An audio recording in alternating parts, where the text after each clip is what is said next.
todos os livros que eu li em 2025. Bem, eu sou Guilherme, escritor, roteirista, entre outras coisas, e eu vou mostrar um pouquinho do que eu li em 2025. E antes disso, eu sempre vou relembrar que quantidade não é qualidade.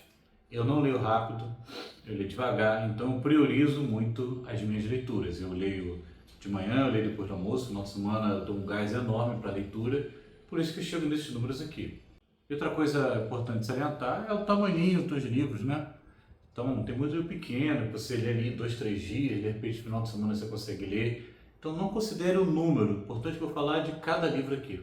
Bem, vou começar a categorizar aqui o que cada livro, então, só um minutinho. Feita a bagunça aqui, agora eu vou falar um pouco de cada livro, eu acho que não vai ficar muito longo. E não está em ordem cronológica, não está em ordem de qualidade, eu só quero falar do livro, porque eu gosto de falar de livro, quem sabe se tira alguma coisa boa daqui. Vou começar aqui pelo primeiro clássico do ano, vou começar na categoria clássicos aqui, que é o Grande Sertão Veredas, que eu sempre temi ler, porque ele é muito específico na leitura, ele é denso, ele tem uma coisa muito forte aqui, uma mensagem que Guimarães Rosa, ele criou uma linguagem própria aqui, vamos chamar assim, né? Nessa leitura, e eu comecei, foi bem no começo do ano, eu resolvi ler isso aqui com uma leitura guiada da Bruna Martioli, uma leitura conjunta, em etapas, está marcado aqui, eu não sou de marcar livro, mas está marcado aqui, né, a meta de cada semana, cada 15 dias, dependendo da situação, para você ir lendo, degustando, marcando o que acha interessante, até você finalizar. E cara, isso aqui é um absurdo, eu não sei como vou lidar com a literatura depois de ler o Grande Sertão Veredas.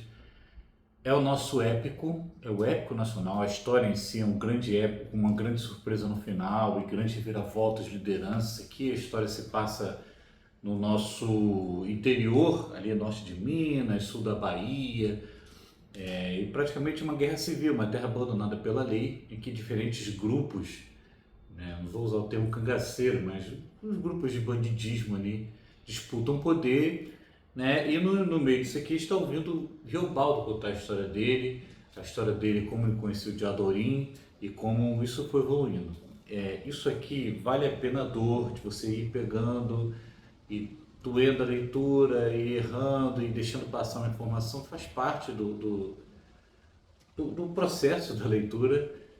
Não tem problema nenhum você perder uma coisa, que até falei com uma pessoa no Instagram recentemente, que isso é um livro que você sente, não é um livro que você precisa decorar tudo, não precisa decorar nenhum livro, mas não é um livro que você precisa saber cada canto da história, porque daqui a pouco vai ter um plot twist lá atrás, assim que eu escrevo parte dos meus livros, vai ter um plot twist de algo que foi plotado lá atrás, para mudar agora. Esse aqui é um livro para sentir, é um livro para você, de vez em quando, marcar alguma coisa. Eu achei uma marcação aqui, não sei o que eu marquei aqui, mas ele fala de muita coisa que toca a gente até hoje numa história de um cara sobrevivendo no meio do bandidismo do Brasil. O próximo livro aqui, Henry James, é um livro que até de nome ele mudou, é A Volta do Parafuso, Buraco da Fechadura, sei lá o que. É um terror que dá para entender porque ele é importante. Olha só, tá uma ventania do caramba aqui no Rio, mas eu vou continuar gravando mesmo assim, espero que o som saia bem. Até porque o próximo livro é o livro que eu vou levar para o sorteio do meu grupo de escritores que eu participo, que a gente faz no final do ano. Mas Henry James, que é A Volta do Parafuso, é O Buraco da Fechadura, tem um monte de nome aqui. Eu entendo o livro de 1898, o que ele trouxe aqui é muito surpreendente, a forma que ele transforma aqui o terror, vou chamar assim, suspense, aparições e tudo mais. Mas é o livro de todos aqui que estão bagunçados aqui na mesa, foi o livro que não me pegou. Eu não me conectei com a história, eu entendo o poder dele, eu entendo a escrita é muito interessante, mas não me pegou. E tem uma coisa nesse livro, nessa edição da Dark Side, que é muito bonita, mas que ela coloca ilustrações nesse capítulo que dão spoiler da história. Então, assim, eu não sei se considera que a pessoa já leu e está só curtindo uma nova leitura, mas eu acho que isso aqui atrapalhou também a experiência. Eu não estava num momento muito bom do meu ano, quando eu li, e eu reconheço que isso pode mudar a experiência, mas de todos os livros aqui, eu acho que esse foi o que eu não gostei desse ano. Eu fiz uma boa curadoria esse ano, mas não me pegou. Próximo clássico aqui, O Deserto dos Tártaros, do Dino Buzzati. Esse é um livro polêmico para muita gente acha ele chato. Conta a história de um rapaz que sonha com a carreira militar e ele é jogado, lançado numa fronteira maluca que nada acontece, num forte entediante e ocioso. Mas isso transforma a história, porque é muito interessante como as pessoas nesse mundo ocioso, esperando uma possível invasão dos tártaros na fronteira que eles protegem, como esse mundo ocioso, as pessoas acabam desenvolvendo seus problemas, seus símbolos, suas paranoias e seus fanatismos. E no início do livro ele fala, olha, quero ir embora. A pessoa fala, não, fica mais um tempo, né, porque tem isso, aquilo burocrático, mas se daqui a um ano você realmente quiser ficar, quiser ir embora, a gente te manda embora. Só que tem algo de magnético naquela vida, algo de magnético naquela rotina enfadonha, naquelas relações pequenas, mas que acabam ganhando certa importância nos símbolos e nessa coisa de esperar algo que nunca vem. E muito interessante também o final dessa história. Só que a escrita de propósito, ela demora nessas sensações, porque ele quer trazer o que o personagem está sentindo para você. Essa dor do nada acontecendo. Ao mesmo tempo tem um monte de coisa acontecendo dentro de todo mundo aqui. Então, Dino Buzzati, Deserto dos Tártaros, maneiríssimo. E 2 Jorge Amados, né? O Capitão de Areia eu tinha lido muito jovenzinho, não tinha gostado, e agora que eu li eu senti o peso dessa história aqui, dos meninos assaltantes e malandros, e a história de outros personagens incríveis que vivem aqui nessa Salvador e transformação, os dramas pessoais, as transformações, as tragédias. Isso aqui é fantástico, a escrita do Jorge Amado aqui é absurda. Por que eu li isso aqui? Eu queria retomar um clássico brasileiro, mas porque eu fui à Bahia esse ano e eu visitei a Casa Jorge Amado. Na Casa Jorge Amado é uma exposição fantástica, inesquecível, inspiradora. Vou ver se eu jogo umas fotos aqui na edição, se eu conseguir. Mas eu precisava ir para lá com algum sentimento do Jorge Amado dentro, uma leitura recente dele, e eu escolhi talvez o mais famoso de todos, Inesquecível. E lá eu comprei A Morte e a Morte de Quincas Berros d'Água, Berro d'Água, que eu comprei por lá, então esse livro está marcado que eu comprei na casa onde ele morou. Uma história muito rápida sobre um bom vivant, e o título entrega muito sobre o que se trata a história, porque fala a morte e a morte do Quincas Berro d'Água.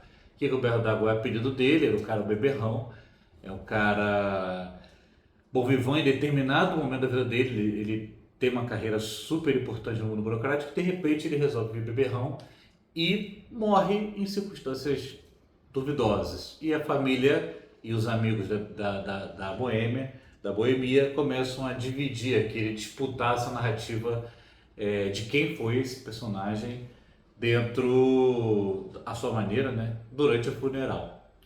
E até dizem que às vezes ele não morreu. Mas é muito legal escrito isso aqui, é uma leitura muito rápida, dá vontade de ir para a Bahia de novo e beber a cachaça deles que eu tenho aqui, a cachaça da Casa Jorge Amado.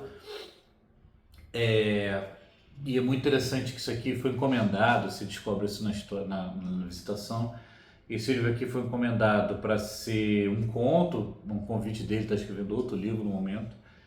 E mesmo assim o cara entrega uma história super divertida, super curiosa, discutindo essa coisa do papel social, do que a narrativa transforma cada um mesmo após a morte. Bem, passando dos clássicos no geral, apesar de que 2 são estrangeiros e 3 nacionais, eu vou agora para os nacionais contemporâneos consagrados.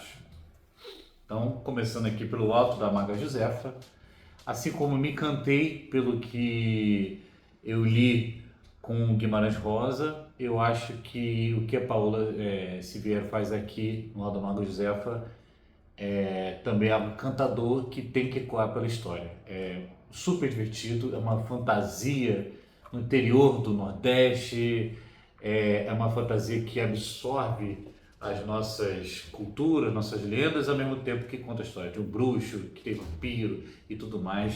É super divertido, é outra leitura rápida, porque são pequenos causos que se somam na história principal da Maga Josefa.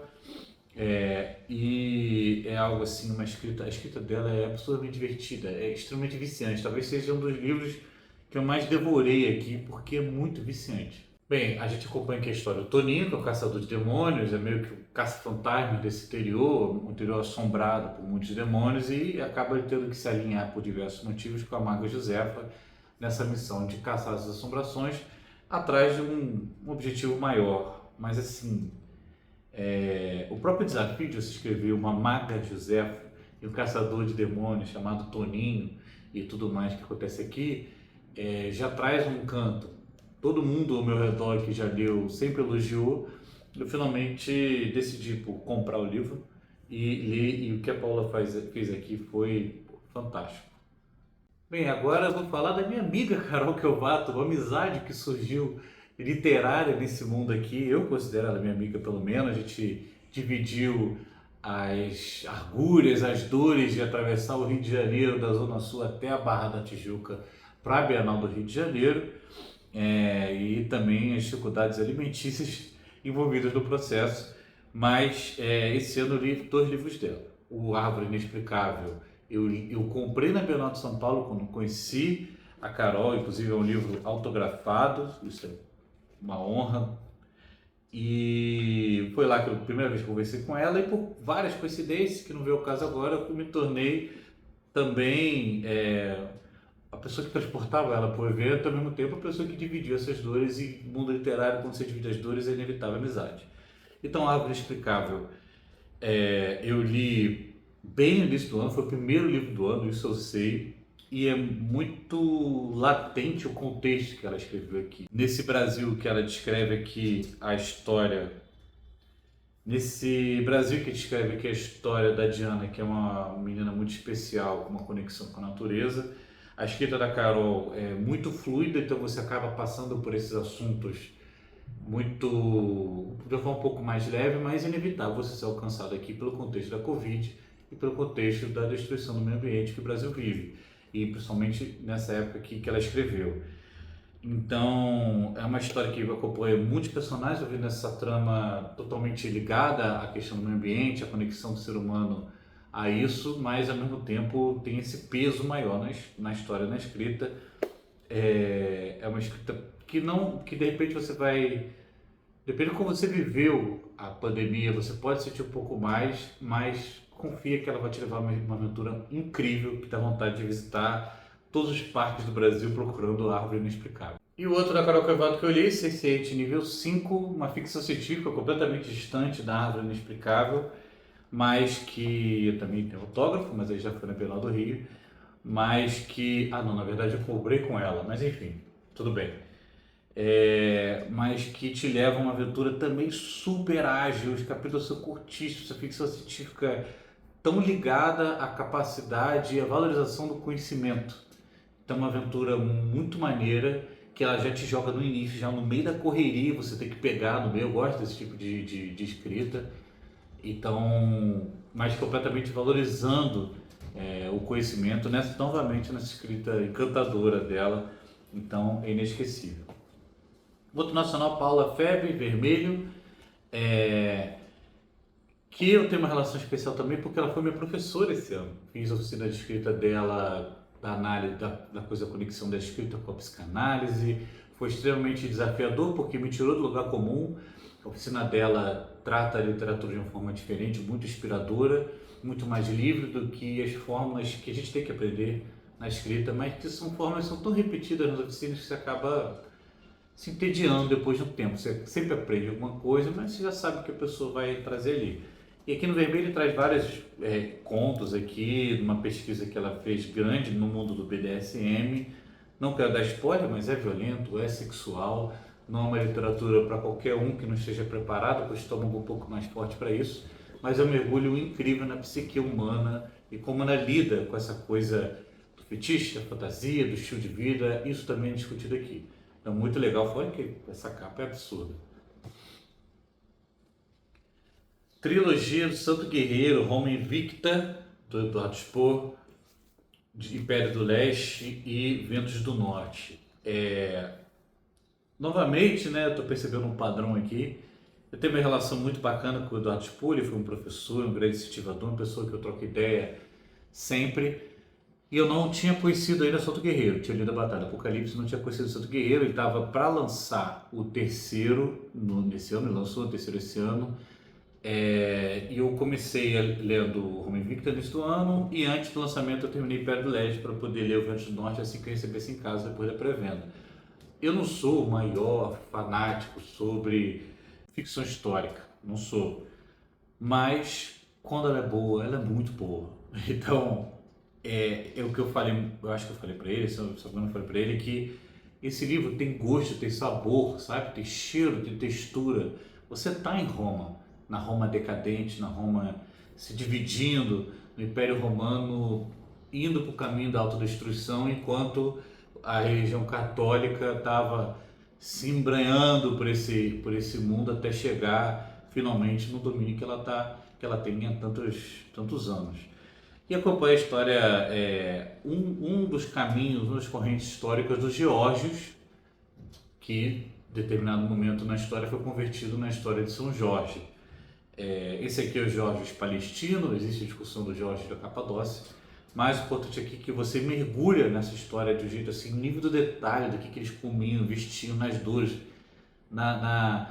no peso das jornadas de uma cidade a outra, que não é tu pegar um trem, né, na Europa no caso, pegar um trem que você vai dormindo tranquilo, chega na estação e você está em outra cidade. É uma jornada penosa.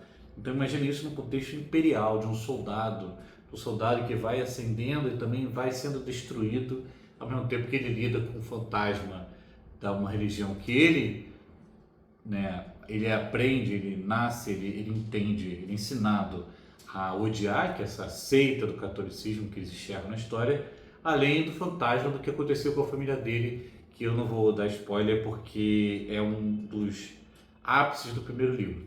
Mas a obra inteira é incrível, isso aqui foi uma jornada inesquecível.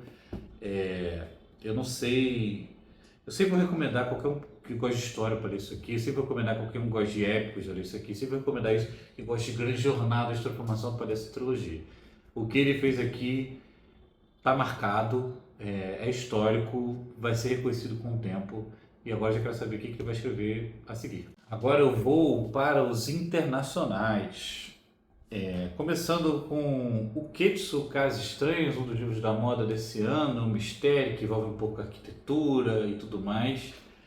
É maneiro, é divertido, a diversão tá aqui, tá tudo certo. Mas narrativamente ele é meio forçado, porque até o último trecho da história, a última parte da história, que é basicamente aqui o capítulo 3, ele divide em 3 capítulosões, até chegar no capítulo 3 é um mistério cuja construção é morna. Isso não tem problema, porque você fica na agonia de descobrir o que está acontecendo, essa investigação que começa de um amigo dele querendo alugar uma casa, mas chega no capítulo 3 e despeja tanta coisa, ele traz tanta informação, ele traz tantas coincidências para a coisa funcionar que ele me perde um pouco. Então falar que foi um dos melhores livros do ano não foi, mas foi um dos livros mais divertidos, porque eu li com minha esposa, a gente dividiu as experiências, os mistérios e deu para se divertir o suficiente. Criaturas Impossíveis, tido como o próximo Harry Potter, próximo A Bússola de Ouro, próximo Percy Jackson, da Catherine Rundell. Eu li para entender esse fenômeno. O segundo livro foi lançado lá fora agora. Esse primeiro aqui da Fara Editorial é o único que eles têm traduzido aqui. Eu não estou com pressa para ler o gringo, então quando sair eu saio, eu paro para ler. Mas é uma fantasia que mistura lendas mitológicas, então criaturas mitológicas, perdão, com essa coisa da aventura infanto-juvenil, ligada à magia, ligada ao mundo fantástico, conta a história de um menino no mundo real, que a família tem uma conexão mágica que ele não sabe, ele é meio sofrido, a história dele da mãe ter desaparecido e tudo mais. Ao mesmo tempo, a história de uma menina que já está inserida nesse mundo mágico, protegendo esse mundo mágico. Esse mundo mágico é protegido do exterior e ela está ali com um destino duvidoso. É muito legal, é divertido e tudo mais, mas tem uma crítica a esse livro. Primeiro que ele é uma junção de várias coisas que funcionaram, que funciona, mas ele já é um livro meio Disney, se preparando para vender produtos, sabe? Então, muitas criaturas fantásticas aqui, ou impossíveis, como diz o livro, elas aparecem por aparecer. Isso traz um nível de encantamento de um lado, mas traz uma gratuidade narrativa do outro. E outra coisa que eu me surpreendi na história, que eu queria muito, estou curioso para o segundo livro, o que eles vão fazer, é que ele traz um mundo enorme aqui, um arquipélago que a gente entende que é o único lugar que tem essa magia, mas nessa historinha aqui ele percorre todos os mistérios desse arquipélago, vai de um lado para o outro e tal, para resolver o grande mistério aqui, o grande inimigo. Então você fica pensando, o que mais esse mundo vai me oferecer? Se você já foi do início ao fim desse mundo, já foi todos os mistérios, as ilhas mais interessantes quando você folheia aqui o mapa, as criaturas, tudo é apresentado para você aqui, tudo explorado. Explorado de um jeito extremamente ágil, que quando vídeo pede um pouco, né? Então o que mais ela vai me oferecer aqui? É bem divertido, vai virar franquia, vai estar no cinema, vai virar parque de diversão, vai virar tudo isso, vai virar bonequinho. Dependendo da série, eu vou comprar o bonequinho, mas assim, de botar na capa aqui que temos Tolkien, Seus Anéis, Pullman, Bússola de Ouro e agora temos Catherine Hahn, alguém deu uma exagerada aqui, mas tá tudo bem. Dan Brown, O Segredo Final, viciante, é o famoso vira-página, cada final de capítulo tu fica maluco, tu caraca, tem que descobrir o que tá acontecendo aqui. É satisfatório, é gostoso de ler, dá vontade de viajar para a República Tcheca, mas eu não estou com dinheiro para isso. Tudo incrível. Só uma coisa, o que me encantou do Dan Brown, principalmente, é a conexão dos mistérios com a história entremeada nos lugares ou nos assuntos que ele está tratando, seja arte, seja literatura, seja simbologia religiosa, que ele gosta muito e tudo mais. Esse é o menos isso da série do Robert Langdon. Ele é muito mais voltado para a ciência. A história está aqui, a história é principalmente ligada às lendas e à cidade de Praga, mas é o menos história dele. Então, assim como eu falei bem do Dr. Spock, eu adorei a história, esse foi o que me teve. Fica longe do ranking do panteão do Dan Brown, mas é uma história incrível, vale o hype, foi muito maneiro. E eu vou. Já quero que eu escreva o próximo, mas aqui foram 10 anos para escrever, então. Ken Follett, O Buraco da Agulha, outra ficção histórica incrível. Esse cara aqui escreve demais sobre vários personagens, mas envolvidos num esquema de espionagem para desvendar, né, por parte dos alemães para desvendar e por parte dos aliados, na figura dos ingleses aqui, seja os policiais, outros personagens, desvendar os planos dos aliados para a invasão da Normandia, né, o famoso dia D da Segunda Guerra Mundial. Isso aqui é um thriller incrível, é uma ficção histórica, né, bem ficcionada, porque não sabe exatamente se essa questão dessa espionagem aconteceu, mas é muito, muito incrível esse livro, ele é viciante, estou falando muito isso hoje, ele é muito ágil, ao mesmo tempo te traz muita informação, então tu fica meio intrigado. Eu que gosto de história fico achando maneiríssimo a contextualização do ambiente e ao mesmo tempo tem muita ação, então é muito raro você juntar isso tudo bem. E o Ken Follett, que eu acho que é o primeiro Ken Follett que eu leio, não sei, eu tenho que olhar aqui os meus livros, mas já me tem. Eu tenho outro dele, mas é outro calhamaço, então calma. Walter Hugo Manho, Filho de Mil Homens, eu já li A Máquina de Vezes Espanhas dele, que é o livro mais Saramago dele, porque não tem nem letra maiúscula, não tem nem linha de diálogo. Aqui tem letra maiúscula, mas não tem linha de diálogo, mas continua sendo encantador, continua dançando na língua portuguesa, continua tocando nossa alma com os dramas pessoais. Aqui não tem contexto histórico que traz no Máquinas Espanhóis, é mais o contexto pessoal, o drama de um homem que quer ter filhos, de um menino sem pai, de umas histórias trágicas que se entrelaçam para se encontrar. Eu ainda não vi o filme no momento que eu gravo, talvez eu veja no recesso desse finalzinho de ano, mas é um livro encantador se você estiver preparado para a forma do Walter Hugo Manho escrever. Não agrada a todos.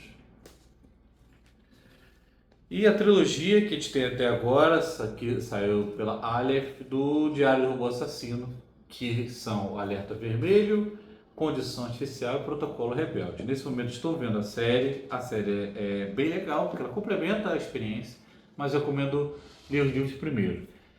É basicamente a história de um androide, um robô androide que tem partes usadas geneticamente humanas, mas ele é robô, um robô assassino treinado para proteger quem contratar a empresa dele, mas consegue quebrar o sistema que controla ele. E a partir desse controle, ele se percebe um robô depressivo, viciado em série e sem saco.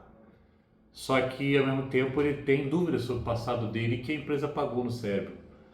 Então, você acompanha as aventurinhas dele, porque são livros bem curtinhos, de acordo com cada movimento que ele faz para desvendar um pouco mais sobre si mesmo, sobre o passado.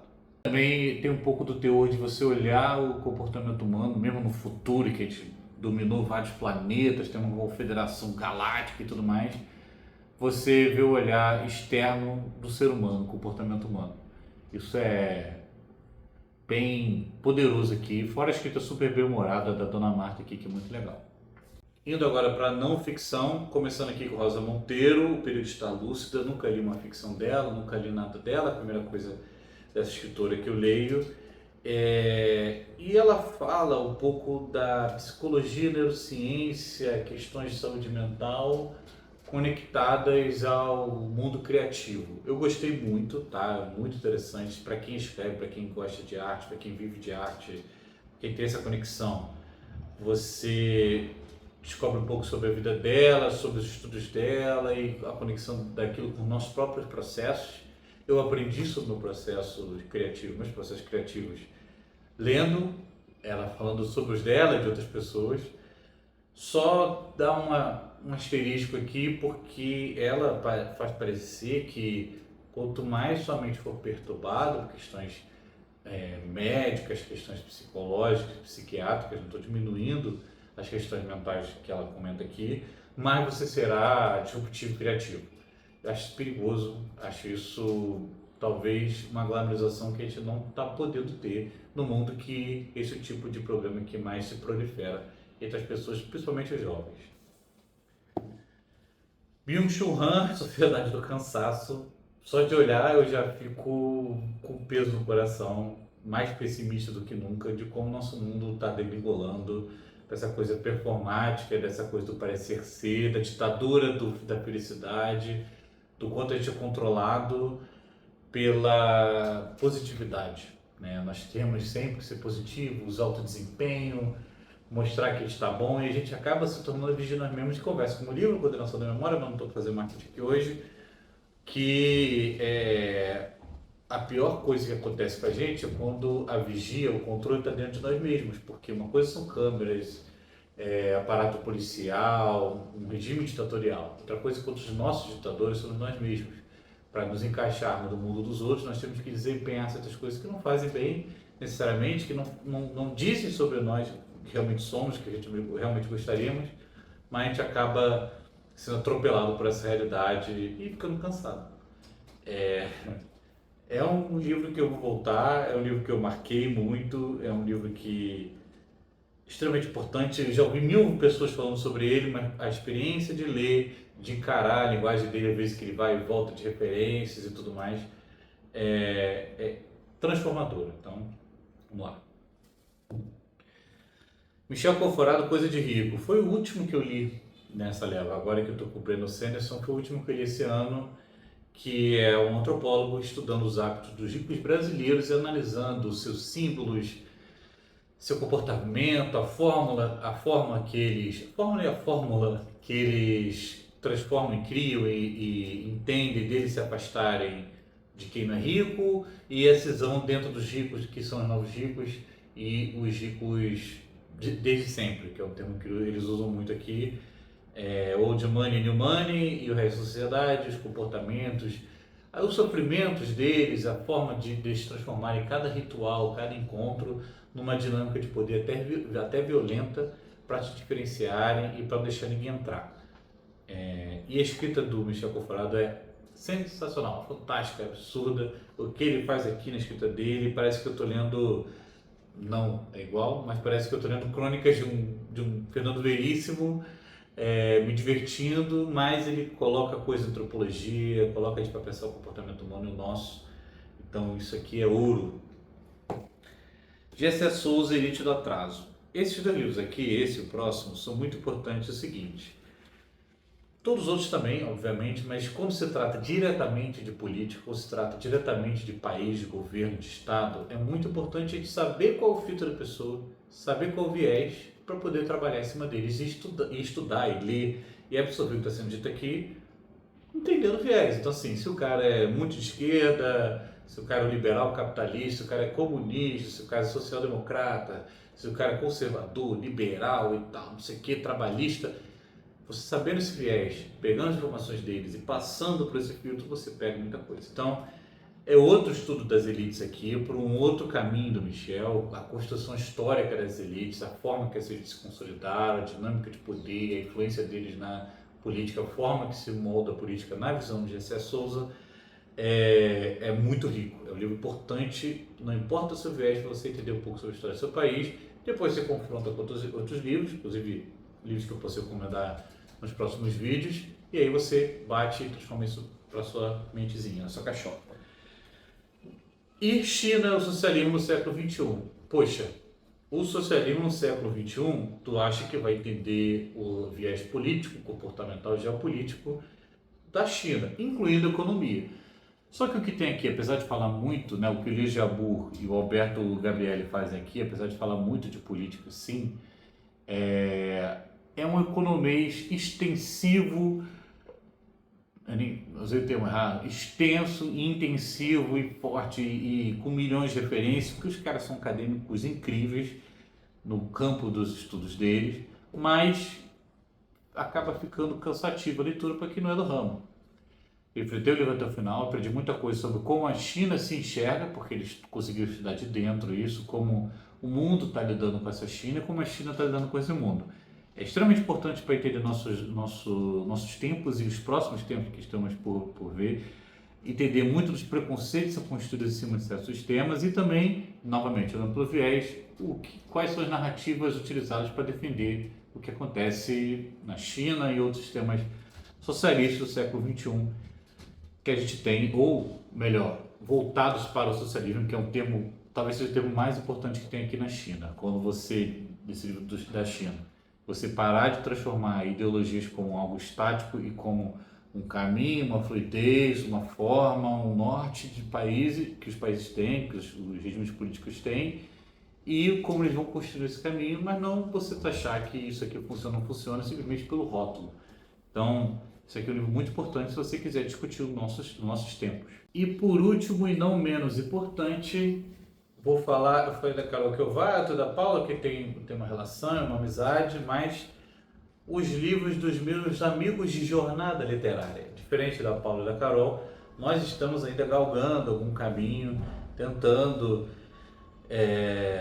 achar nosso lugar ao sol na literatura, cada um aqui de um jeito, cada um pelo seu caminho. Muitos estão comigo nessa jornada, com a minha editora, mas eu acho muito importante a gente parar para ler. Claro, eu gostaria muito que todos pegassem os livros para ler, inclusive o que vai ser lançado ano que vem, o que foi lançado esse ano, mas eu estou dizendo aqui que se você não puder me ler, leia seus amigos, seus colegas, pessoas próximas, o que passar por você nas redes sociais, para você ajudar esse novo mundo literário que está surgindo aqui.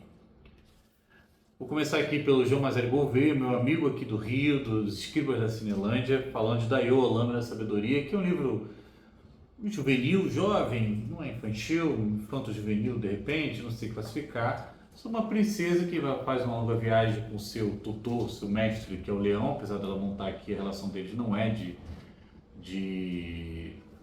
subserviência, muito pelo contrário.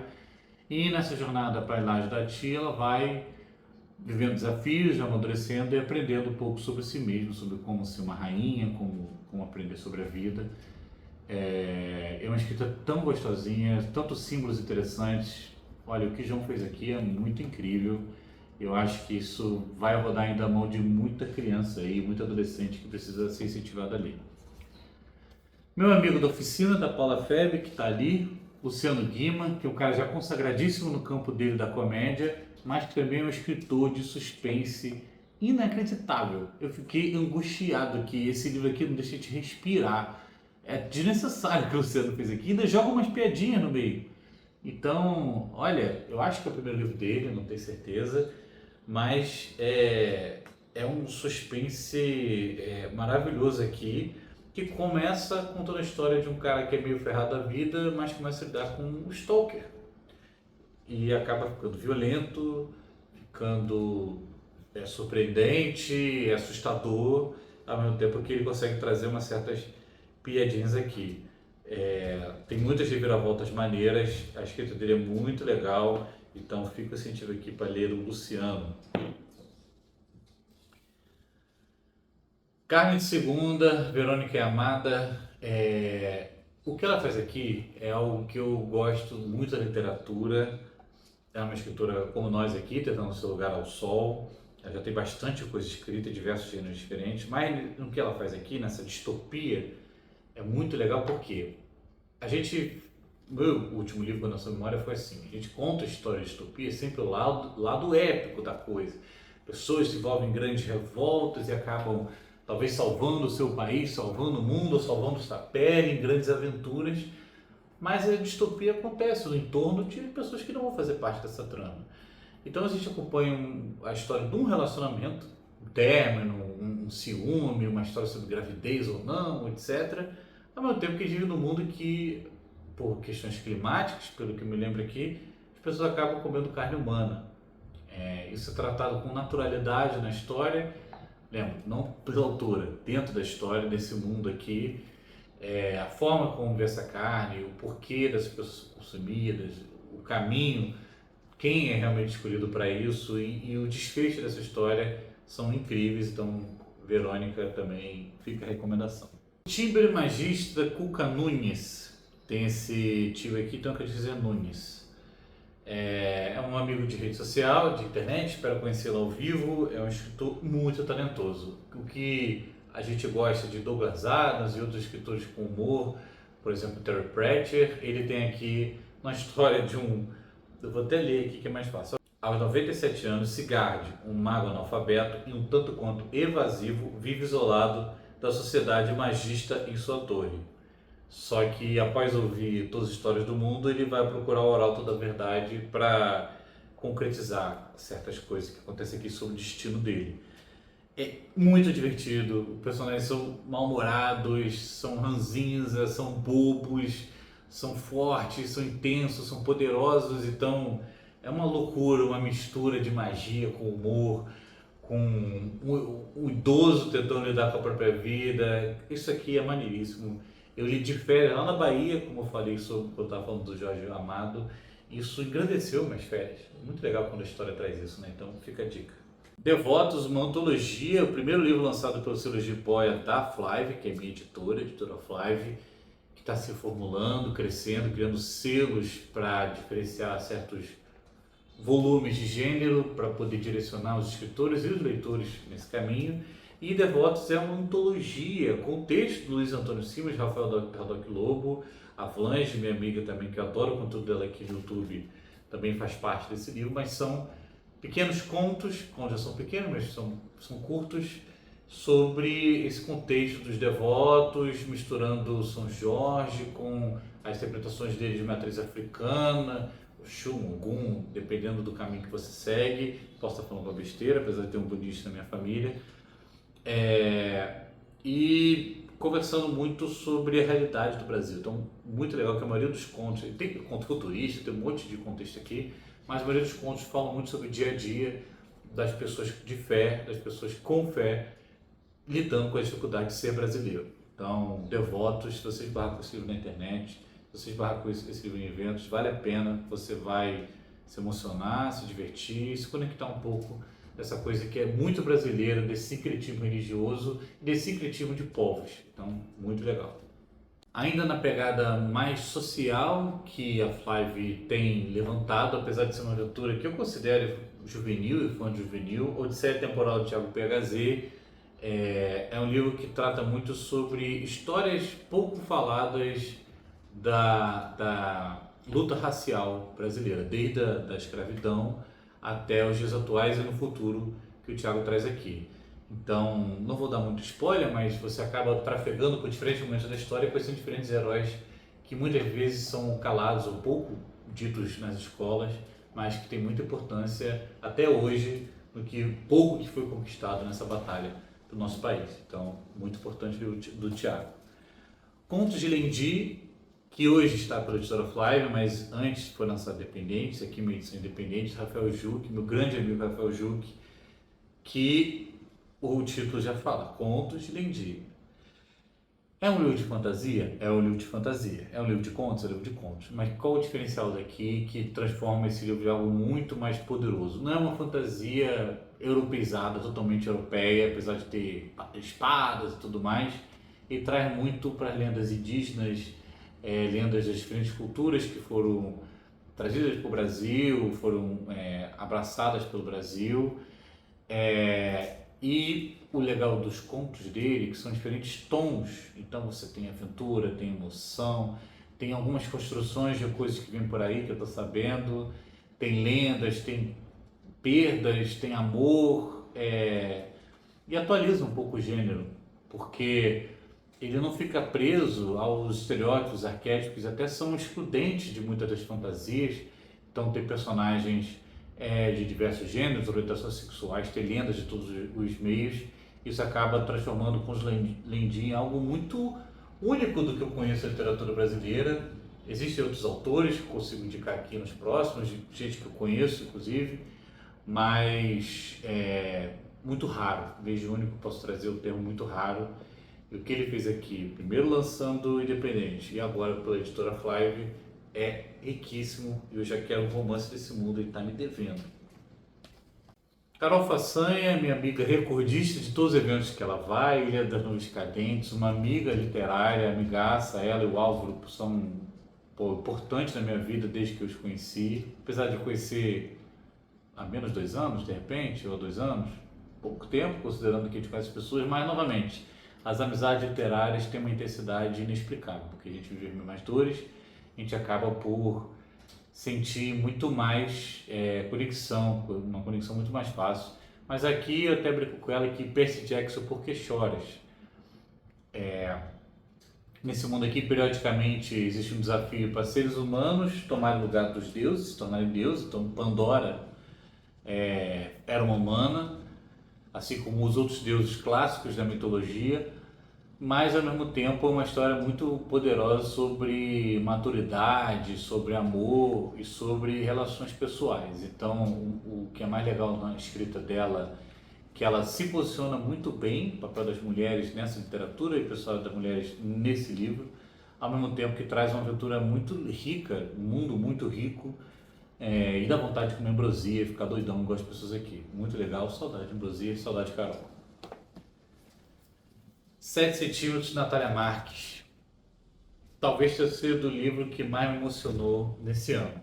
É um pouco difícil falar, porque eu tenho uma morte importante, recente na minha família, 4 anos atrás, mas é uma ficção pessoal, contada pelo ponto de vista da mãe da escritora, lidando com o diagnóstico de câncer e aos poucos vendo essa figura misteriosa, meio áurea, que aparece no dia a dia dela, vai se aproximando enquanto ela vai lidando com o tratamento e com os problemas que isso acarreta para a família, para a vida pessoal, para o trabalho e para as reflexões. Até um livro muito forte, muito intenso que a Natália fez aqui, é diferente. Eu acho que todo mundo que não está pronto para lidar com a morte ou que lidou com a morte tem que ler isso aqui. É muito poderoso, realmente é um dos mais marcantes do ano. Não vou falar que é o mais, de repente, para não ser desonesto, se eu já falei isso aqui, mas extremamente marcante. E por último, e não menos importante, Paulo Baier, Crônica de Cinzas Fagulha, que traz uma fantasia épica, até caiu o marcador de texto, uma fantasia épica, inacreditável. Tem um momento aqui que a história muda o caminho que ela estava trazendo, eu achava que era uma pegada, não vou dar spoiler, mas uma pegada para um caminho, de repente vai para outro, tu fica, meu Deus, para onde estamos indo? é poderosa, é guerra, tudo aquilo que a gente gosta de fantasia, mas novamente, assim como falei do Conto de D&D, atualizando, né, trazendo para o Brasil certos assuntos que são muito interessantes, nos hábitos dos personagens, nos nomes, na forma das pessoas se relacionarem, ao mesmo tempo que mantém essa coisa da fantasia que quem gosta, gosta e quem gosta sabe o que eu estou falando. Então, Paulo Baier, Crônicas da Fagulhas, estou sabendo que já está escrevendo, eu acho que é a continuação. É um livro que você. É outro tipo, outro livro de vira-página que você vai. Caraca, o que aconteceu com esse personagem? Por que esse poder está aparecendo? Cadê a irmã? Cadê o fulano? Cadê o pai? Olha, isso aqui é maneiríssimo, um entretenimento ótimo e ainda faz você pensar as próprias relações pessoais. Então, Paulo Baier, Crônica de Cinzas, cai dentro. Bem, é isso. Ficou uma bagunça, eu não sou youtuber, eu estou só tentando criar algum conteúdo, conhecer mais gente que gosta do que eu gosto e falar do que eu falo. Foi um ano muito intenso para mim de lançar um livro, escrever outro que sai ano que vem, problemas pessoais até abrir a cabeça, problemas mudança de endereço, então no ano que vem em algum momento vai ter um cenário de verdade aqui, porque eu estou me mudando e aí eu pensei nisso no próximo apartamento que eu vou morar. Foi um ano muito intenso, até no campo do futebol, porque eu sou flamenguista, muita coisa aconteceu, mas eu tenho muita sorte que 99% do que eu li esse ano foi incrível. Tenho reflexões sobre o que eu li aqui, diferente do ano passado, que eu consegui fazer 50% de escritoras, 50% de escritores. Eu não consegui esse ano, tá? Acho que um terço de mulheres aqui, poderia ser melhor.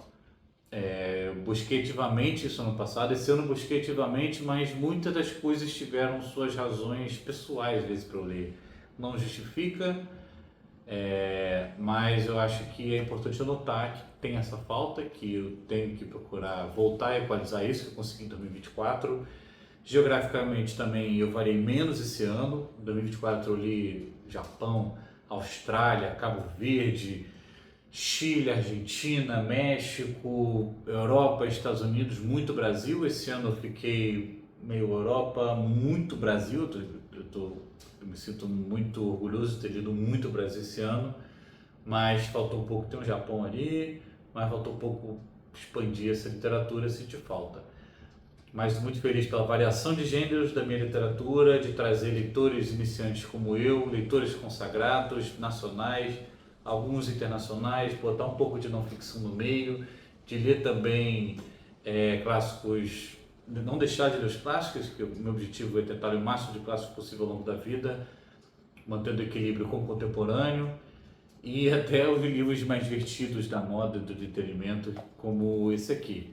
Então acho que eu consegui degustar bastante coisa, tem que melhorar um pouco o cardápio, mas eu estou feliz com o que foi esse ano. Talvez eu termine o Brandon Sanderson, o primeiro dele agora e tal, mas não é uma competição, não são os números que eu quero trazer aqui, mas as sensações, eu, apesar de ter feito isso aqui meio no coração e não com o roteiro, eu acho que eu consegui trazer um pouco de como foram minhas leituras esse ano. É isso. Como é que fala aqui? Curta, se inscreva no canal, procure redes sociais, vou botar aqui na descrição os links.